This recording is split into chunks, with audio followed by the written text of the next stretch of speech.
Hello friends, स्वागत है आपका अपने यूट्यूब चैनल डी दादी जी में। और मैं हूँ आपका दोस्त शक्ति। विक्रम अपने गांव का साधारण लड़का था। सीधी जिंदगी, साफ दिल और दिल में बसा एक ही नाम, माया। माया उसकी बचपन की दोस्त थी और अब कुछ ही दिनों में उनकी शादी होने वाली थी। दोनों साथ जीने मरने की कस्में खाई थी, लेकिन किस्मत को कुछ और ही मंजूर था। एक दोपहर विक्रम लकड़ियाँ लेने जंगल गया। चलते चलते वो जंगल के उस हिस्से में पहुंच गया जहाँ कोई इंसान जाने की हिम्मत नहीं करता। वहाँ सदियों पुराना टूटा हुआ एक मंदिर था। मंदिर के आसपास हवा में मोगरे की तेज खुशबू फैल गई। विक्रम जैसे ही मंदिर के अंदर गया, उसे महसूस हुआ वो अकेला नहीं है। तभी उसने देखा सफ़ेद वस्त्रों में अलौकिक सुंदरता वाली एक स्त्री। उसकी आंखें मानो किसी और लोक की हो। वो मुस्कुराई। डरो मत विक्रम। विक्रम चौंक गया। वो बोली, मैं चित्रलेखा हूँ। वो कोई साधारण स्त्री नहीं थी, वो एक यक्षिणी थी। चित्रलेखा विक्रम की सादगी और पवित्र मन पर मोहित हो गई। सदियों बाद उसे किसी इंसान से प्रेम हुआ था। उसने विक्रम से कहा, मेरे साथ चलोगी? मैं तुम्हें वो सुख दूंगी जो कोई मानव स्त्री नहीं दे सकती। लेकिन विक्रम पीछे हट गया। उसने शांत सुर में कहा, मेरी जिंदगी में बस माया है। मैं उससे प्रेम करता हूँ। बस वही पल था जब चित्रलेखा मोहब्बत, ईर्ष्या और क्रोध से बदल गई।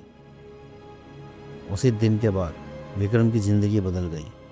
उसे हर समय महसूस होता कोई उसका पीछा कर रहा है। घर में मोगरे के फूल नहीं होते, फिर भी वहाँ खुशबू आती। रात में खिड़की अपने आप खुल जाती। आईने में कभी एक चेहरा दिखता। एक रात विक्रम की नींद खुली। कमरे में सन्नाटा था, लेकिन कोने में एक साया खड़ा। धीरे धीरे वो साया साफ हुआ।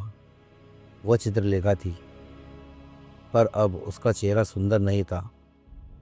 सफ़ेद मृग जैसे आंखें अंगारों की तरह जलती हुई।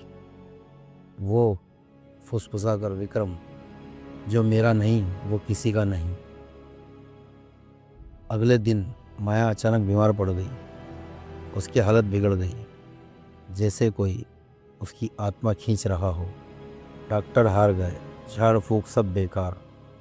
विक्रम समझ गया यह चित्रलेखा की नफरत है। विक्रम भागा हुआ उसी खंडर मंदिर पहुंचा। अंदर का दृश्य देख उसकी रूह कांप गई। माया हवा में लटकी थी, नीचे अग्नि जल रही थी और चित्रलेखा अठास कर रही थी। वो बोली, अगर तू मेरे साथ पाताल चलेगा तो मैं इसे छोड़ दूंगी, वरना आज तुम्हारी माया राख हो जाएगी। विक्रम घबरा गया, लेकिन तभी उसकी नज़र पड़ी चित्रलेखा के गले में काले मोतियों की एक माला। उसे याद आया, यक्षिणों की शक्ति उनके गहने में बसती है। विक्रम ने अपनी जान की बाजी लगा दी। आग की लपटों के बीच कूदा और एक झटके में माला तोड़ दी। तुरंत एक भयानक चीख गूंजी। चित्रलेखा धुआं में बदल गई और एक आवाज़ आई, मैं ख़त्म नहीं हुई हूँ विक्रम, मैं लौटूंगी। फ्रेंड, आज की कहानी यहाँ तक ही। अगर कहानी पसंद आए तो लाइक करें, सब्सक्राइब करें और बेल आइकन ज़रूर प्रेस करें।